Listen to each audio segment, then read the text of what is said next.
剛需嘅預算就可以攞低呢一套改善嘅4階戶型下，我哋呢一套房嘅面積係137平方，中澳春城嘅。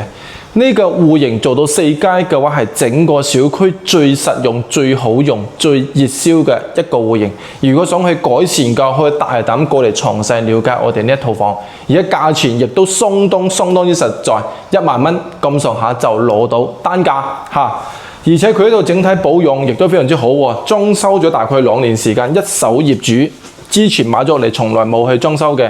咁後邊嘅諗住就係過嚟去過冬，咁就喺呢邊裝修住一住嘅啫。咁就2年時間。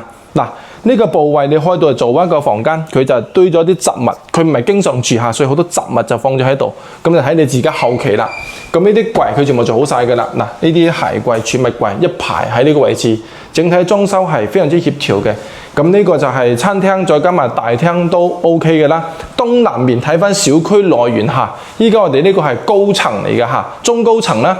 嗱，我哋呢套紅木梳化，如果係話你有需要，我可以同業主講送俾你冇問題，價值6萬幾蚊就呢一套咁樣嘅梳化，實木嚟嘅，好似係叫咩酸枝紫檀類嗰啲咁嘅嘢啦。反正就 OK 噶嚇，咁就係一個真金白銀嚟嘅。咁再睇埋我哋呢一個廚房嘅部位啦。廚房佢呢度都夠晒大噶啦，137平方改善型嘅4房，咁呢個廚房已經係實用。依家按照新規嘅嚟計，廚房可能都冇咁大。呢個位置本身係一個陽台推出去下，咁樣嘅佈置係有裝修嘅一個設計諗法方案喺度嚟噶。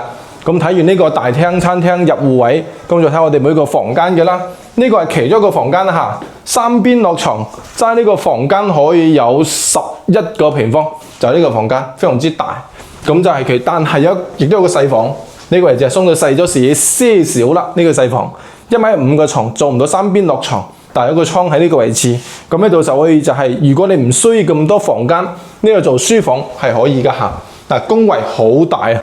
再到就係仲有一個細房，嗱呢個位置都 OK 嘅，係咪啊？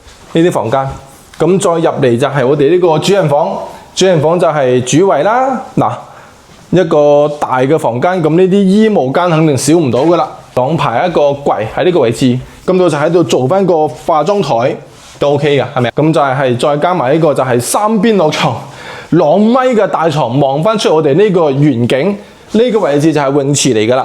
非常之 OK 嘅，1萬蚊咁上下嘅單價，總價嘅話就係我哋130萬咁上下就可以攞到噶啦。